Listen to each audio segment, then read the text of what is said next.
understand in a minute. We will explain you why and how Kerala tried during these last years to connect farmer and consumer by using traceability and documentation system in the cashew value chain.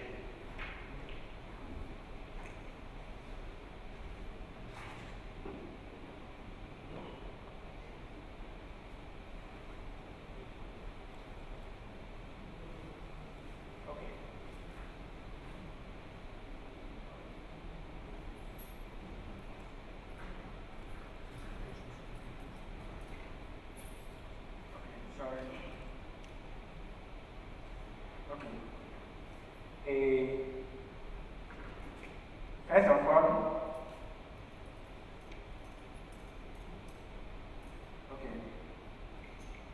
we have noticed that the growing cashew and the growing export demand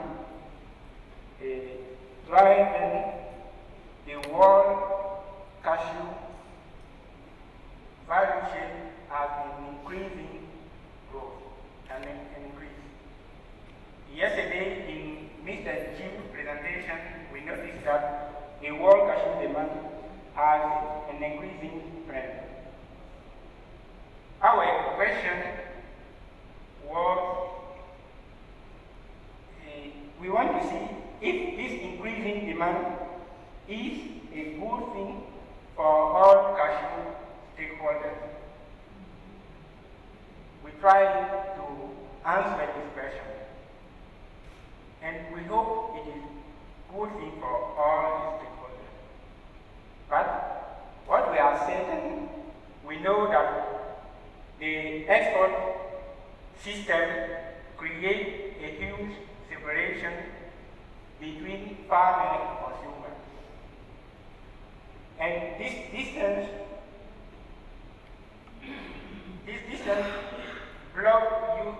used to block feedback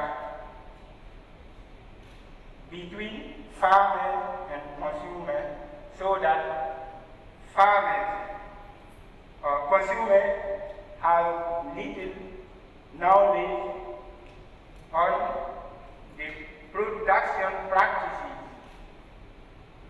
which are used to produce food or cashew they are consuming.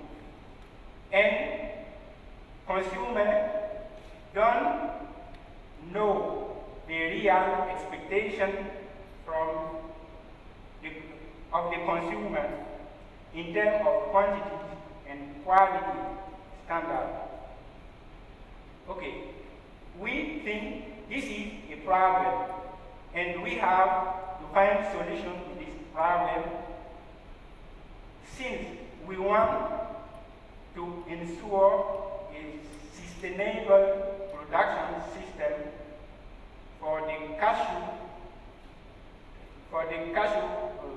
raw cashew nut production, and we want also to support a development of local livelihood.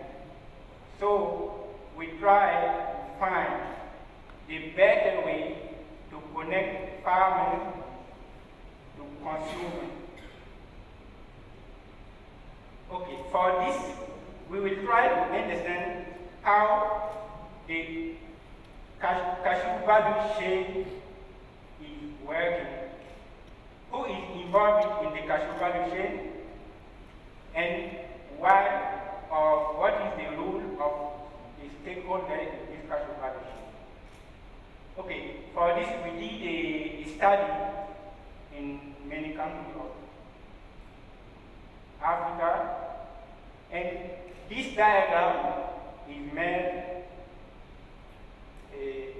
with regard to the stakeholder in Ghana. In this diagram, we notice four main stakeholders: the cashew, the raw cashew farmers, the kernel processors, the kernel buyers,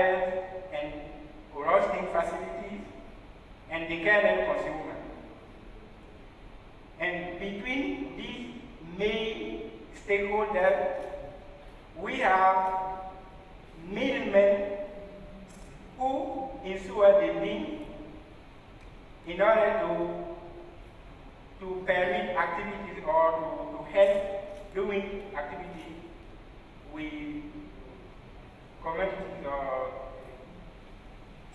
more diligence.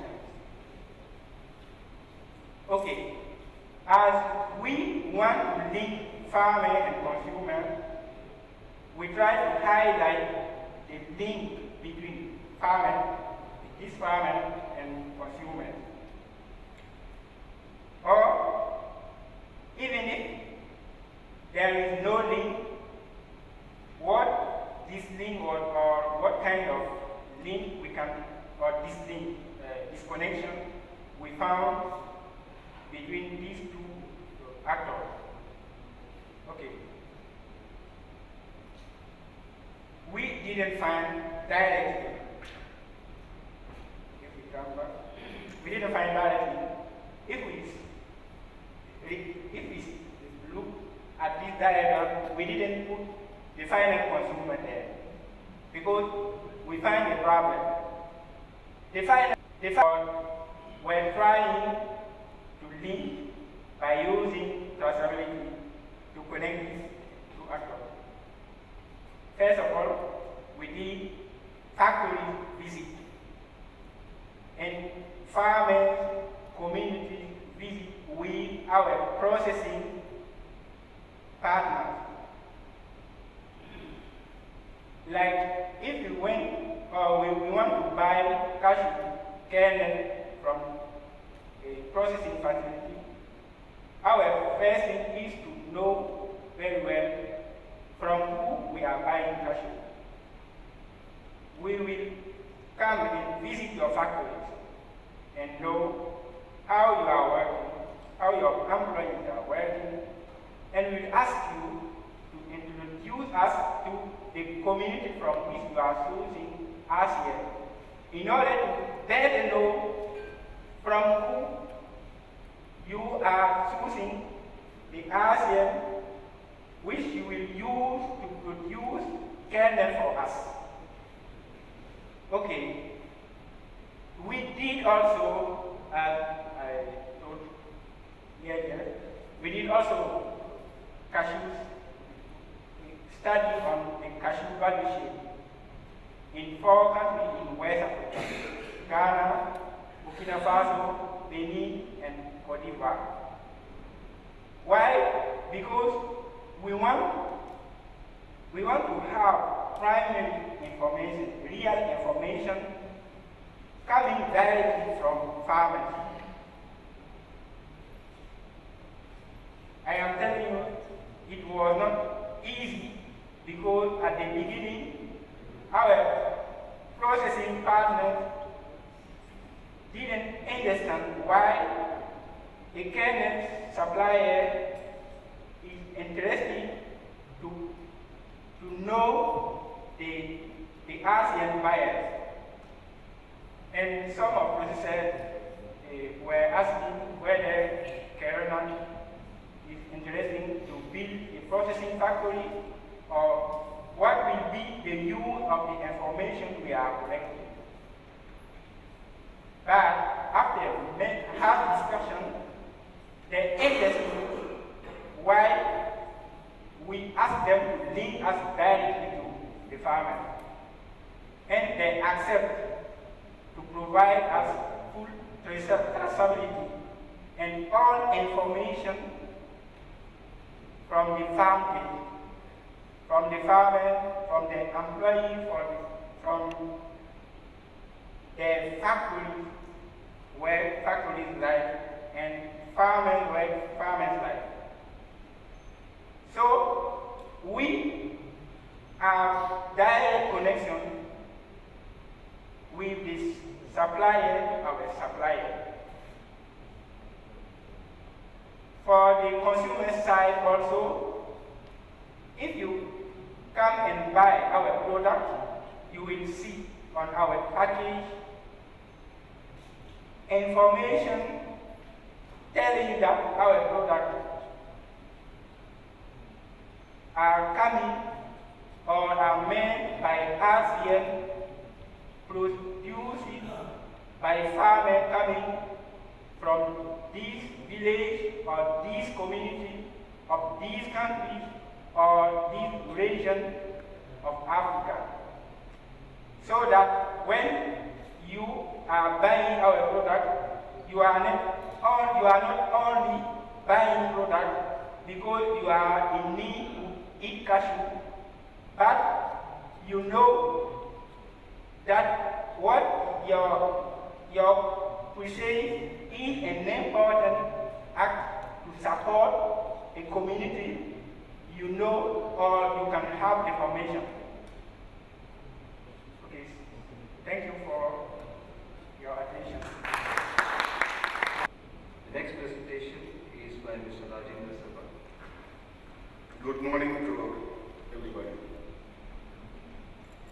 So I am very much thankful to Mr. Srivastava Cashew Info and our entire team.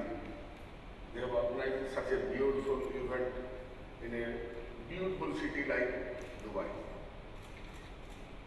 Really, such things are highly essential for the entire cashew fraternity, so that the entire group can come to a single platform where we can discuss various aspects of the entire value chain of cashew, so that we can link all the stakeholders into this chain, so that the chain will continue or the wheel will run in a smooth way. So today, I've been given with a topic where I experimented in my state, Odisha, which is the eastern part of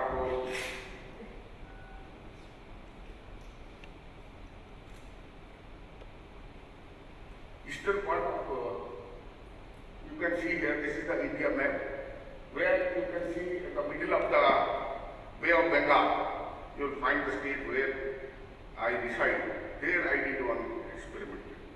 So what I found after entering into this cashew industry, after 15-16 years, it came to my mind, it's having a particular value chain where the different stakeholders are working.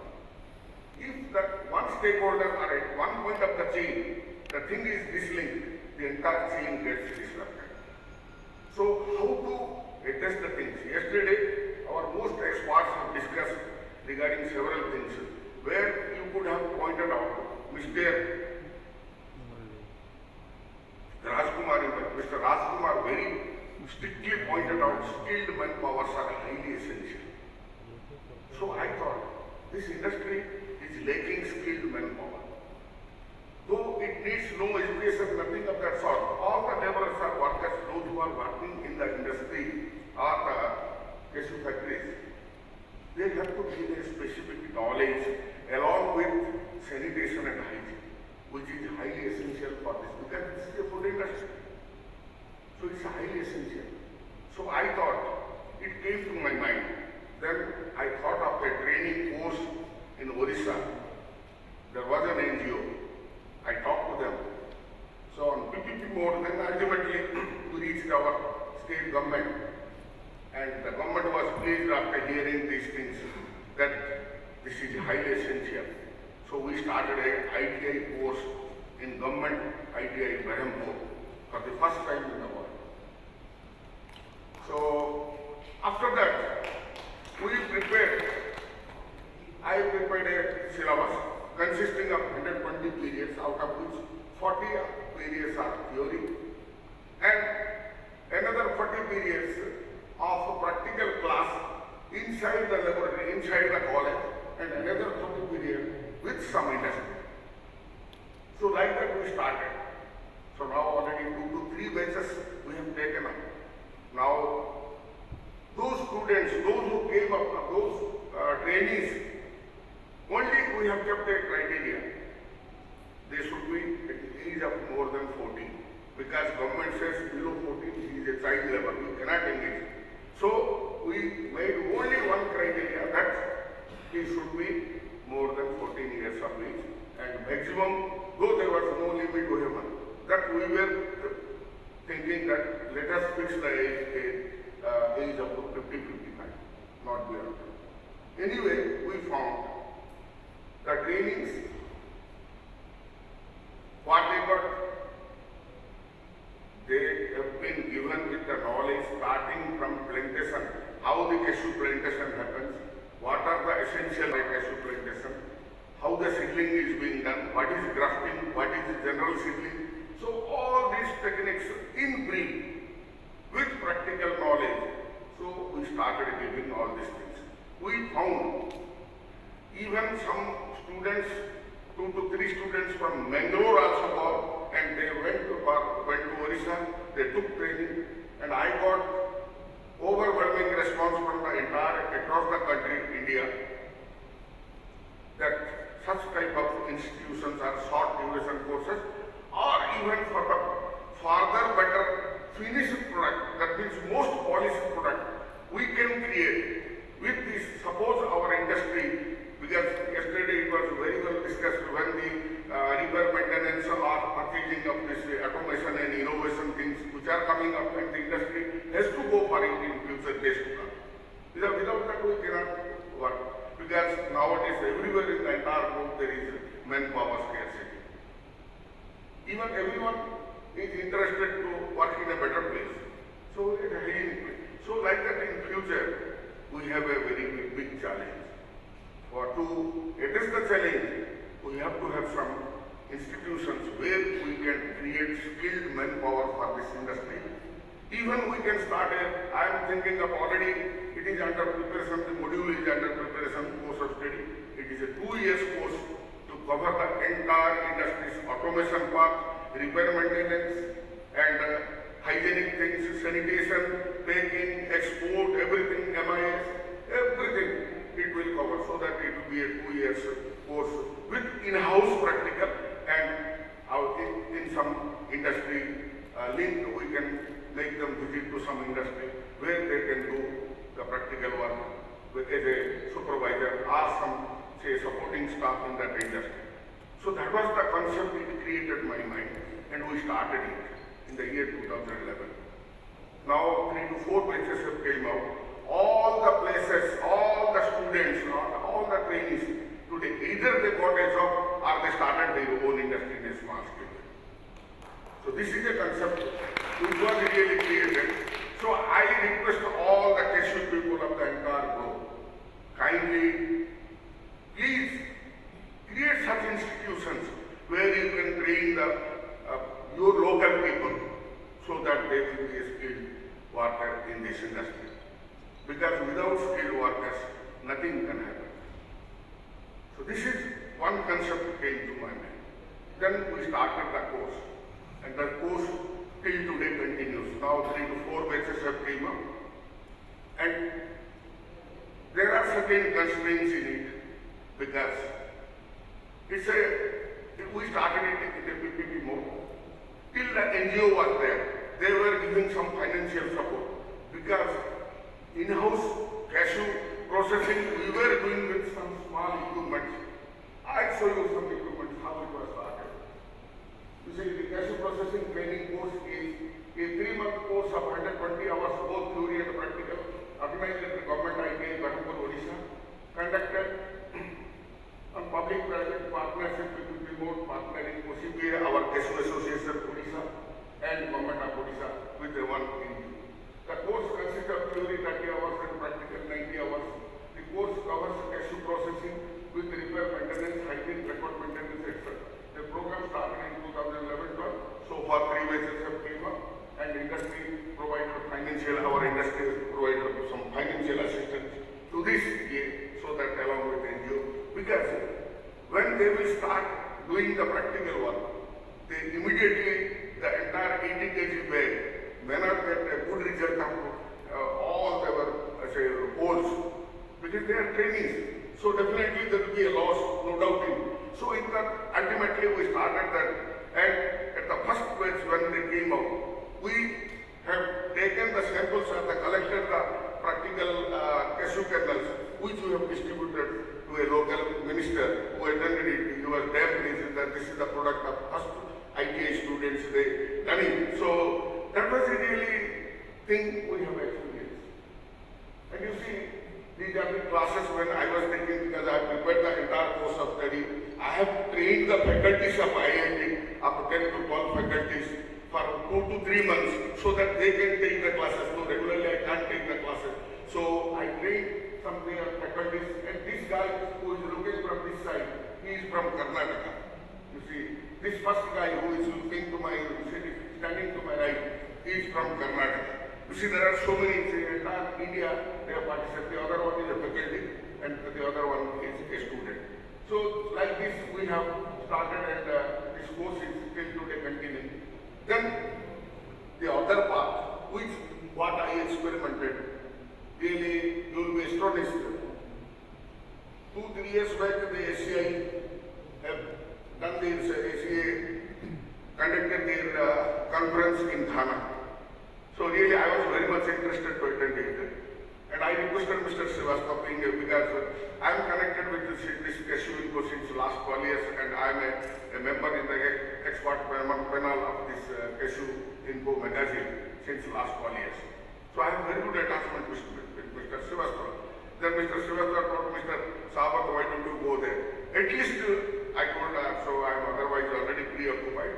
I can't attend it. Then he requested me, please send a very good article so that the ACA people will really will be interested to know. There, this idea 2 years back I sent to ACA, where it was read. So I got acknowledgements from across the country, across the globe. So that I started another experiment in Odisha, that is SHG groups or cluster approach. This industry, you can imagine, definitely it is a cashew processing part, which definitely have to have some workers or industrial laborers, those who has to be skilled ones. So you go to any family in India or anywhere else, there will be definitely 4 to 5 people, isn't it? Definitely a family will be consisting of 4, 5, 6, 7, even if it is a joint family, even it may be more. So it came to my mind that let us make a cashew processing industry in each and every family. How it can be? Within a family with 4 or 5 members, as we know, being the cashew industry people, for 1 bag of cashew processing, we need minimum skilled manpower 6 numbers without automation. Without automation, 6 to 7 workers, isn't it? So if a family is there, consisting of 4 to 5 people or 6 people, so definitely they can process 1 bag. So for processing 1 bag, we need equally such type of equipments. So such equipments should be available in the market. So I tried, then in Maharashtra such type of SHG groups were working, and they were processing in-house. Every family is processing around 1 bag that clicked in that state, so I thought let me start it in my state. Then I started the concept. So each family consisting of 5 to 6 persons can start an industry of processing capacity of 1 or 2 bags per day. So if such 1 and 2 bags processing, from where you will get the raw material, from where you will sell the kernel of 1 bag, it will be hardly 18-20 kgs of kernel output will be, for 18 kgs you will go to which market? So that is the major constraint in it. So I thought of a farming cluster, because every government, the entire country under the UNIDO and the UNO program, this cluster approach to each and every industry is now highly essential. This cluster approach is highly essential to each and every sector of this entire globe. So with this cluster approach, suppose in a village where there is plenty of raw material available, that is raw cashew available, there are 50 to 60 families in a particular village. Suppose out of 50, 60 families, 20 families come up to start the industry, so we can, with these 20 families, we can form a cluster. So such type of villages should be identified within a span of say 40-50 kilometers, where 1 mother unit should start. That mother unit should be like a Rajkumar, or should be like a Olam, or should be like some big company, TCR or anyone else, so that he can feed the raw material throughout the year, and he will collect that small quantity of kernel to the particular mother unit, where it will be thoroughly checked, hygienically for the international, as per international standard, it should be graded and it should be packed as per the international standards so that directly it can be exported. Here what happens? The family, in addition to his labor cost every day, he is getting some profit out of it. Because the raw material is readily available. The entire family engaged in the work, so they got their wages not from someone else as their own processing unit, and in addition to that they got some profit. So this one I experimented in one area where one SHG group of 20 to 25 ladies, a small families created, which is a tribal belt, uneducated, most downtrodden people were there. We have tried it and we got 100% success in it. Such SHGs now, around 7 to 8 SHGs are functioning in our state. In addition to this concept was really first started in Konkan area of Maharashtra district, Maharashtra state. Now Maharashtra is doing. So I request all the West African people, where the origin, they are creating this, supplying the raw material to the entire cashew fraternity, particularly India, Vietnam, and Brazil, and so on and so forth. So I request them, they can start such type of things so that the economy of the local farmers and the poor people can be transformed and converted into a real vision and a real dream of this cashew industry can be fulfilled. So my point is, this industry, day by day definitely go for automation.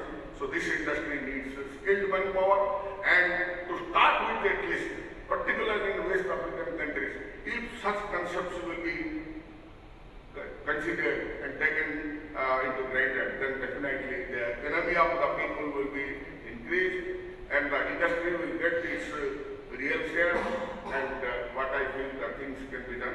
So as I have been allotted with the topic of my practical experience and other things, so I will not take much of your time regarding this SHG group and this cluster approach, what I was telling. Really, under the UNO project, you can go to UNO website where you will find nowadays everywhere there is a cluster approach is going. Cluster approach means in a particular geographic area, same kind of people can form an association, and where they can form an SPV, and where all the facilities will be available. That means, suppose I will cite you a small example.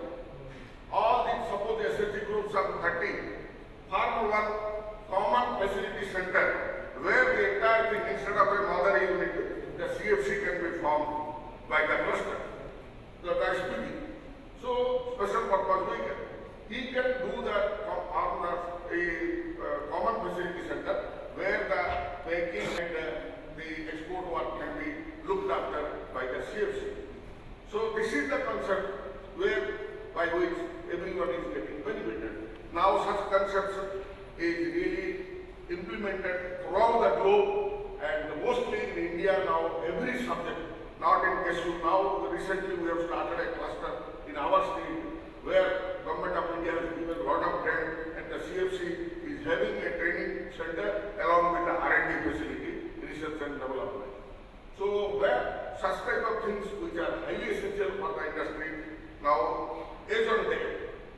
Either the cashew industry will thrive, either with a very, very small scale sector or with a very bigger scale sector. The middle people, those neither coming to attaining the proper hygiene and attaining the proper requirements of the international standard, they cannot withstand in the future days to come. That is what I presume. So such type of concept which I have experimented, I have shared with you, and you have given me a patient hearing. Thank you very much for this small presentation. Please get back to me. I have given my number at the top where you can know much about. Suppose if you want to know anything regarding this, you can contact me or take my advice. If at all, I will be very much proud to at least help you in this regard. that out of my own experiences. Thank you very much. Thank you. Mr. Malla Srinivas Rao. Good morning, everybody on the dais and off the dais. I, Malla Srinivas Rao, President of Palasa Casual Manufacturing Association, Palasa in Andhra Pradesh, India. Here I am presenting about the Palasa Casual cluster and its impact of environment and lessons. Introduction for PCMA and others. I am very proud of my grandfather, Malla Dhanandan Rao, founder of the Palasa Casual Industries in 1940. The industry was started with 9 members, but now it was extended to Palasa Kazimuga municipality and the other mandalas in around. There are 3 different stages of casual manufacturing from first onwards.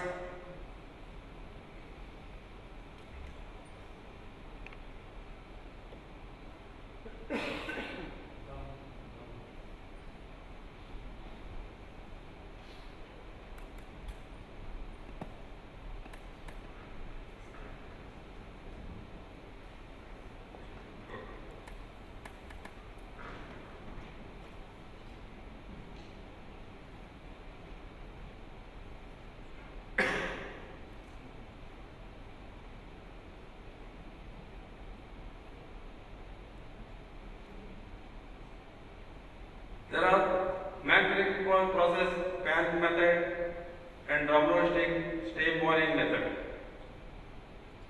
In the early stage, we have adopted a pan roasting method which was very difficult to process and quality is not good able to increase till practice 1960. In the medium,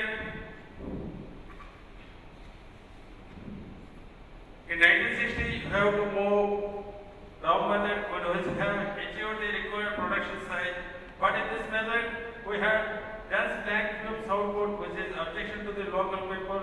In 2007, Pollution Control Board gave close orders for the drum roasting method. At present, boiling method. Till date we use steam boiling from roasting which was directed by the Pollution Control Board.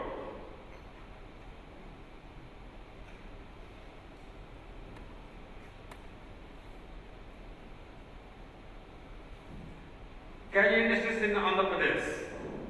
Andhra Pradesh is one of the major casual growing states in offering congenial conditions for the cultivation for casual.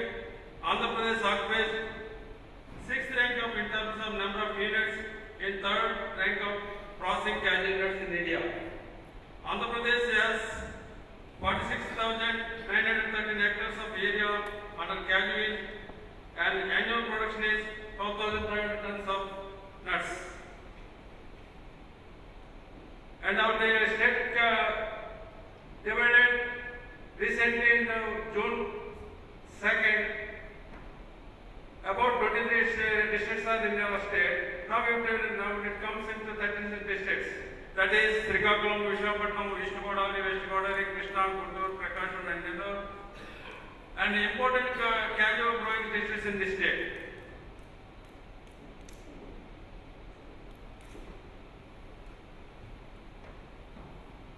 Industry concentration. There are 650 around casual processing units in Andhra Pradesh. 5 units are located in Srikakulam district and the remaining is located in the different districts of the state.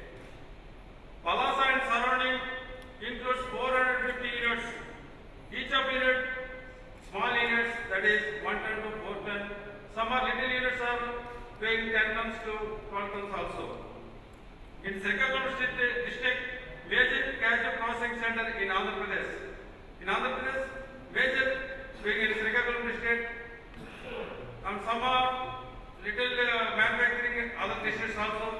Major consumption is also major manufacturers in Srikakulam district.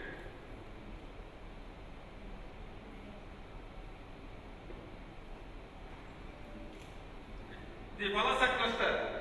The Palasa Casual Manufacturing Association and Industrial Estate Palasa Arboretum Casual and others also.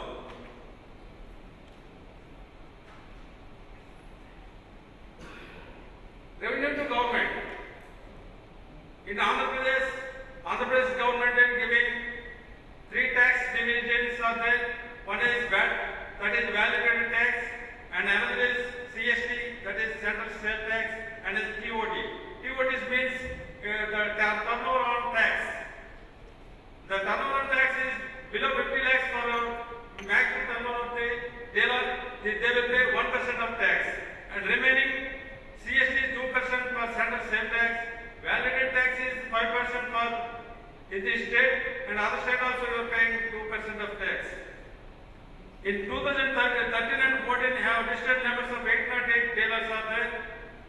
They will pay yearly 3 crores 56 lakhs and 35,759. 2014 and 15, we have listed numbers of 783, including VAT and CST and TOD.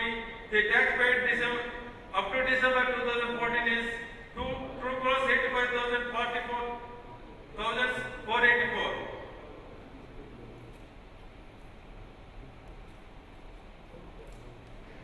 Impact of employment.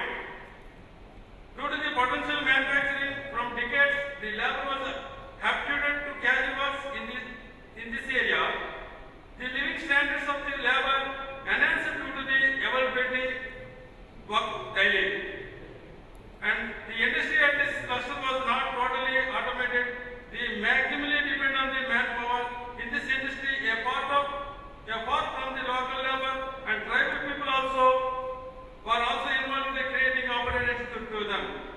The wages of labor was paid according to the piece rate, which was more than as per minimum wage act.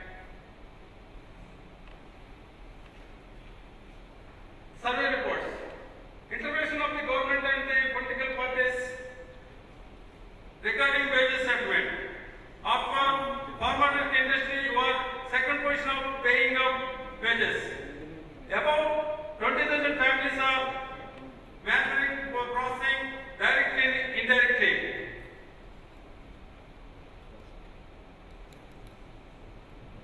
The labor scarcity, increase of production nearby areas to the cluster. Due to the demand of casual in the market, day by day, new entrepreneurs were entering into manufacturing and providing works and attracting training labor into their works.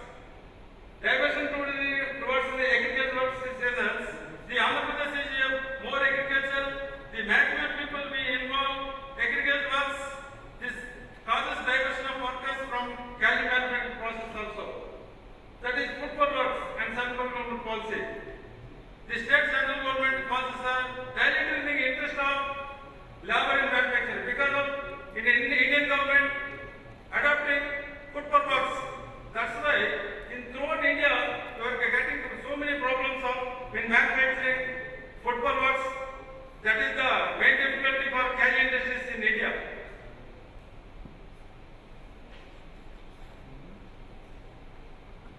Effects of the cluster of scarcity.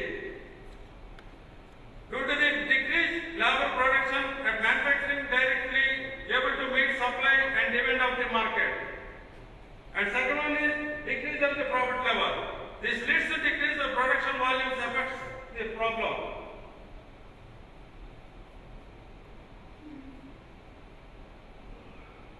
Best practice in Palasa Kaji cluster.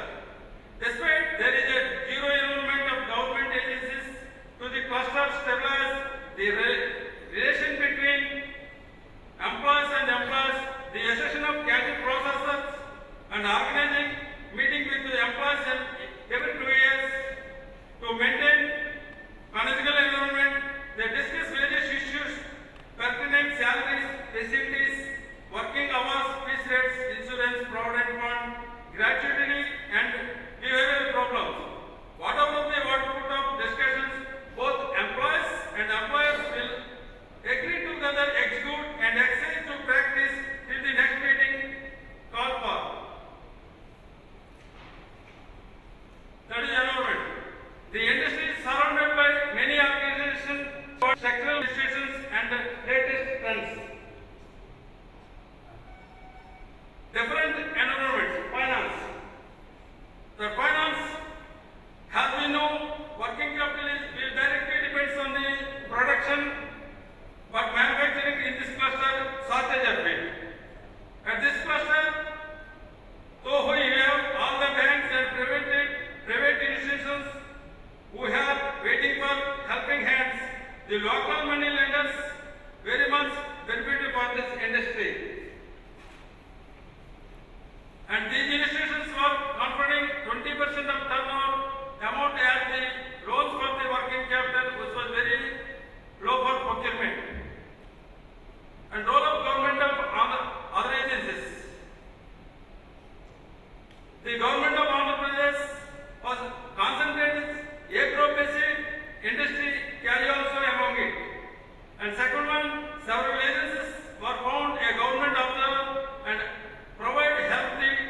many problems delivering the product of customer.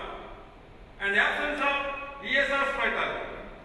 No proper training centers for labor developing skills. No proper facilities at Visakhapatnam port, import and exports.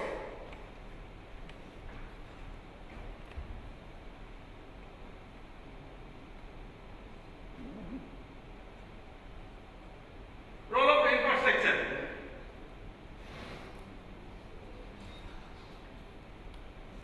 Problem of cluster. The small and enterprise entered in the market polluting the market in cheaper rates and low quality grades. The plants in Andhra Pradesh were old, which was the heating was decreased and shortage of raw material. Absence of service provided by cashew boards from the state and central. Transportation of imported raw nuts from Tudgani port was very expensive, which will lead to increase of production cost also. And our last final conclusion, the small scale industries role of provincial stabilizing economy to bring economical viability in masses of country. India like developing countries need to much support from all the dimensions to bring sustainable development to industries. Palasa cluster is moving ahead slowly to reach economically and social goals. Almost all 10,000 people are directly and dependable on it. Though the several research studies reveal the challenges, number of representatives given by the association, local leaders, the cluster is still looking for a helping hand. As compared to the cashew processing states, local banks support to still think it a lot of care of needs of the processing units. Thank you for all Indian people and other countries and all the today's meeting, the cashew convention to 2015, and the four told people also given the opportunity to me. It is a thankful to Sri Hosta and also the portal team. Thank you. Please invite on stage Mr. Budesh, Chairman. Dignitaries on stage and off the stage, a very good morning to you. So first of all, I think this is not a presentation, basically it's only sharing of idea and just a brief note of what we have done with the Federation of Indian Cashew Industry to bringing a uniform customs and practice in the cashew trade.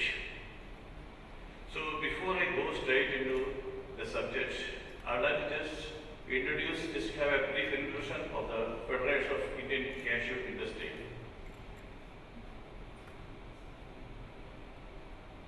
See, the Federation of Indian Cashew Industry is a national organization of cashew processors, exporters and allied industries in India.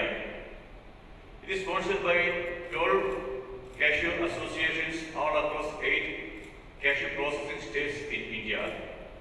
And today, it has a strength of, in addition to the 12 sponsoring associations, it has a strength of around 200 manufacturers across the country and another 100 associate persons, and ensures that's the true voice of the Indian cashew industry. Now, among the other objectives of Federation of Indian Cashew Industry, the broad objective is to work for the betterment of cashew industry and trade worldwide in general and that of India in particular. So we have a motto of bringing the global cashew trade and the industry to work in coordination for mutual benefit and betterment.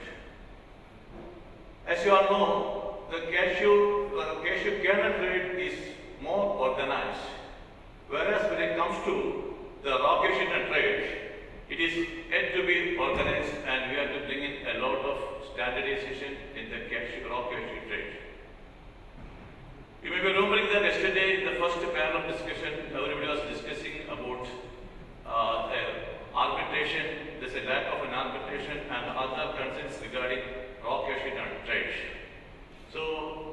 humble effort to start a uniform custom and practice in the cashew trade. We have been working for the last 6 months on various aspects, and I just would like to just introduce those ideas so that we can discuss it all together and bring out a big change in the cashew, raw cashew trade. So one of the activity was we just want to introduce the specification and standards for raw cashew nuts. As you all know, for cashew kernel, we have got standard specifications of the CEPSI, that is Cashew Export Promotion Council of India, and also the NFI, which are almost at par with each other. So when it comes to raw cashew nuts, we don't have the right standards, and mostly the contracts are made on individual basis. Maybe there's no right standards. So our effort is to introduce a right standard for the raw cashew nut trade, and in that effort, we are also planning to introduce a standard and uniform contract for raw cashew nut trade. And the most important thing is that we have already started for introducing an arbitration clause in raw cashew nut trade across the world, for which we have already tied up with the Indian Council of Arbitration, and a team of experts, arbitration experts, are working on that. And we expect to come out with a draft of this arbitration clause in another 10 days' time. And also, we just wanted to introduce a standard procedure for raw cashew nut sampling and quality analysis. Now, there has been a lot of disputes the way in which the raw cashew nuts samples are drawn, the analysis done, and I think it's better that we have a standard procedure in practice so that it will not eliminate disputes and is good for a future cashew trade. Now, this has to be achieved. We cannot enforce this.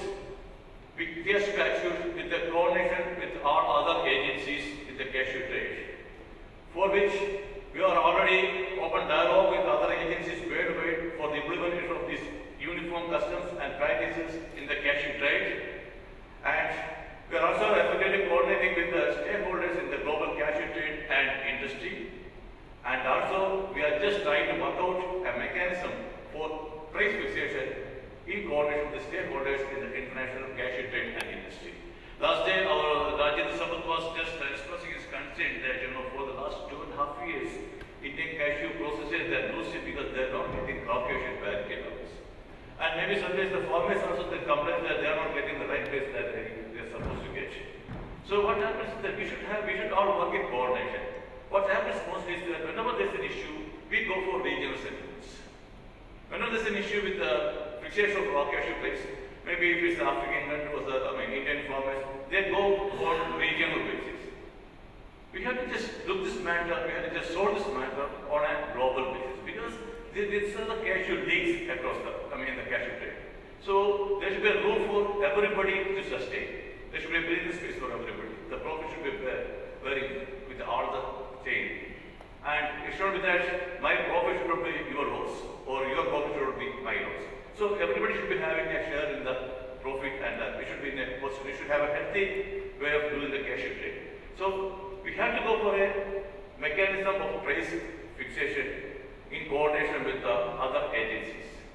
So these are the basic ideas that we are working to implement a uniform custom and practice in cashew industry. And I know that a lot of other agencies are also working on the same. And I am getting some feedback. We are getting some feedback from individuals as well as some other agencies on the work they have done or their ideas. So I make use of this opportunity to request you to welcome suggestions from all concerned. And you may kindly send your mails to cashewfederation@gmail.com, or we can visit us on www.wiki.co.in. So I hope that with the efforts and coordination of all the concerned in this cashew trade, we will be in a position to bring this cashew to a healthy trade in future. And so I think we should we have to put hands together and work in coordination for a mutual benefit and the betterment of global cashew industry. And I'd like to invite you and we just solicit your support for our big, humble ideas and our humble beginning. I also would like to thank Mr. Srinivasan and his team for providing me this opportunity to present our views and suggestions before this August audience. Thank you so much. If you have any questions for any of the four presentations, please.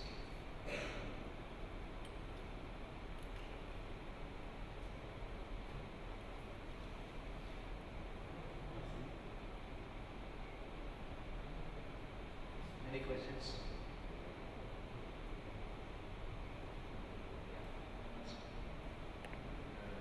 I was interested to know for carrot nuts, how many communities are you planning to have these connections with? What percentage of the processors and producers that you work with would you like to have more in-depth tracing?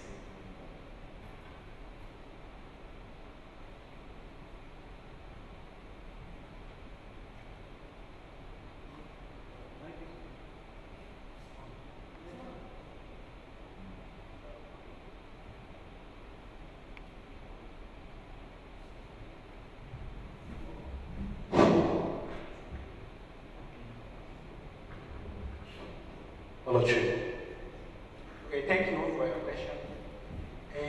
I don't have the exact number for our network, but per processor, like if I take Benin, we can have the exact number of farmers we have, like farmer Benin who is our partner are choosing for. Okay, and for Togo, we know the number of farmers our Togo partners are choosing for. So I can give you the exact number of farmers because it is very difficult and it depends to the years and the quantity of ASEAN our partners are. But I can tell you that we are choosing from more than 30, 40 processors, and we consider that for Benin we have more than 5,000 farmers. In Burkina Faso, we can have more than 2,000 farmers. In Cote d'Ivoire, we can have processor more than 1,000 farmers. So we can calculate and have a total per country. Thank you. Any other questions? Yeah, there was this question about plantations that were 50 years old. I don't know who among us was talking about that now. What do we intend to do? What's the yield or the output coming from these plantations at this time? Are you still making the kind of output you want from them? Or what are your plans for the farmers replanting those old groups?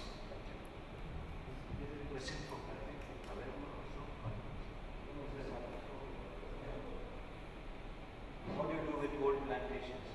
Old plantations. 50-year-old. Really, it's a nice question. Though it is not related because nowadays what happens in India, now India says that we are having 9 lakh hectares of land. But sorry to say, out of that around 25% are old and cement. Why? Because after independence, for soil conservation, Government of India started these cashew plantations on the barren hills, wastelands, wherever there is a slow period. So that was the condition happened over the globe. See, for the ecological balance, everywhere government started planting cashew nuts all over the tropical tropical region of the entire globe, so that it can conserve the soil from the soil erosion. But ultimately, since last 20 years, it was found it's no more a soil conservation crop, it is a case crop. So every government has taken stress and to trying to feeling it. What he pointed out is a very, very vital question for the entire globe right now. Wherever there are plantations, because land mass is limited, it's a cost if we cannot increase the land mass in the globe. But we can increase the yield. So now there are 2 to 3 things practicing. There are so many researches also going on in India and elsewhere in the world. Number 1 is normal plantation, where per hectare there will be 200 trees. That means per acre there will be 80 trees. As per the normal practice till today it was generally continued. But now scientists have developed a thing that is dense plantation. Dense plantation means there will be 600 trees per hectare. Then what will happen after 3 years? Gradually when the trees will grow, so then gradually they will do thinning. The weakest plants will be cut out. And the healthiest plants with good variety of yielding, that will be kept. And in the meantime also, they should do some intercropping so that the farmer will get some amount of profit from the second crop. And so also the soil will be very good fertile because of the soil work and maintenance of the field. So what he pointed out, senile plantations now is one of the major problems. Every government should take initiative so that they should not cut the tree right now. They should plant new trees in between gaps, and gradually once these new trees will come up, let them be taken up. So after the cashew tree is having a life of around about 50 to 60 years, if it is more than 50 years, it is wise to cut down those trees, replant with very good hybrid, high yielding variety, disease resistant, and nowadays there are so many varieties in India and elsewhere it is developed. If it will be replanted, definitely our dream and our demand for ASEAN in the future days will be and it can be fulfilled. Thank you. Thank you very much. Any further questions? Yes, please.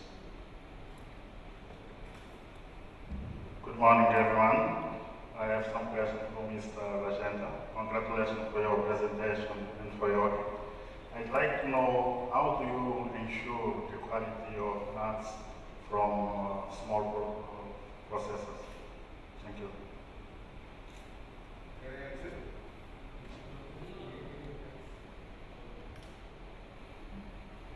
Hello. Your question is how to get the best quality nuts. Yes. That is post-harvest management. Yes. What we do.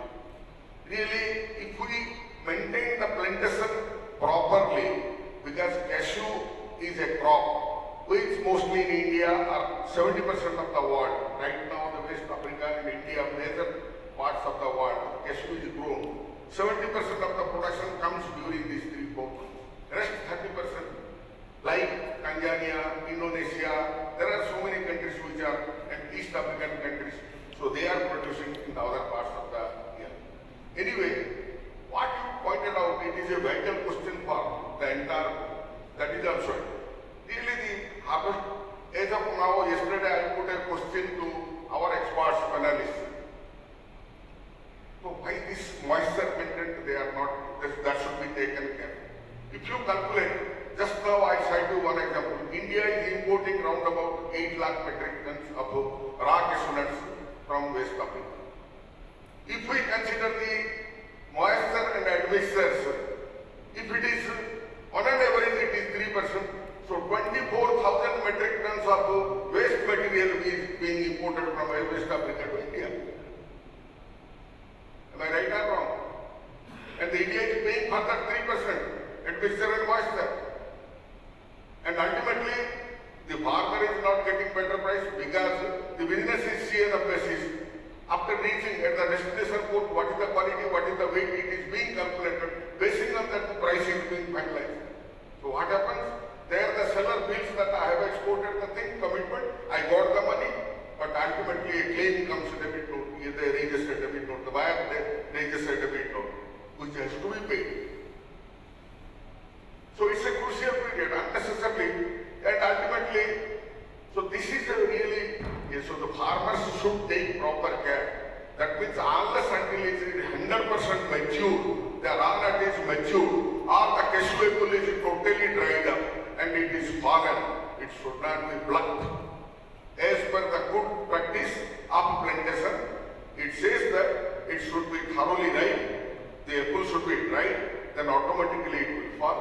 Or when it is about the falling, you can pluck it and collect it.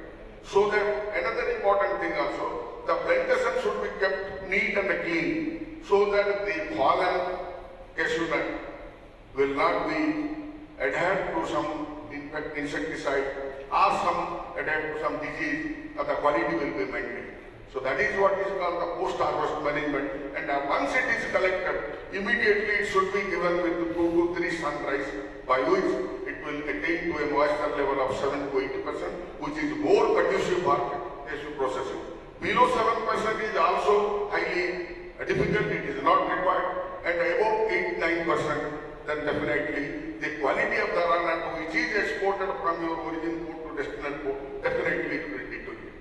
So it's highly, very, very important.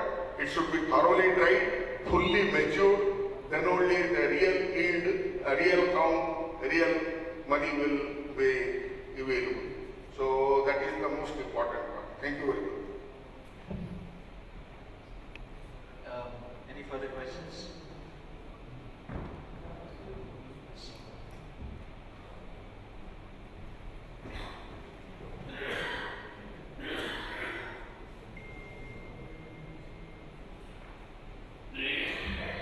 Excuse me, my question is to Vicky. The thing is that if bigger plants like Olam or Rajkumar or anybody comes to Andhra or some other regions, the smaller units such as Malasa or Haripur or our areas, face difficulties or not? That is the question what we want to ask. And I want a view from you.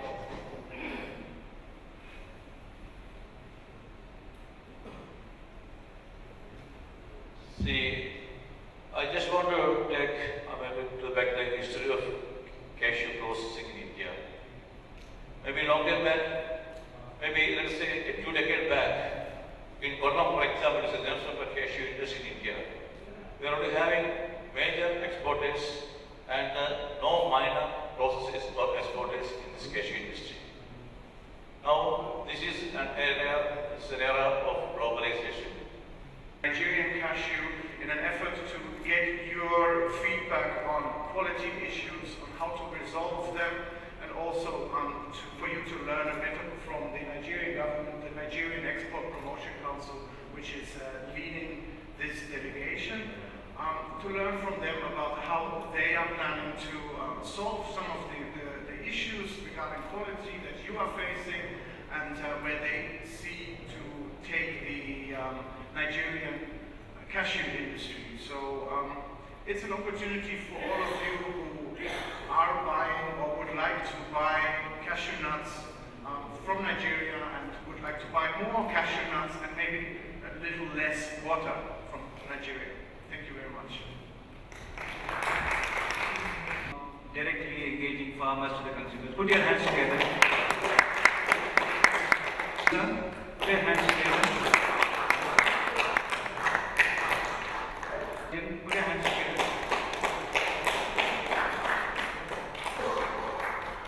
For taking the biggest challenge of standardizing products and working at dispute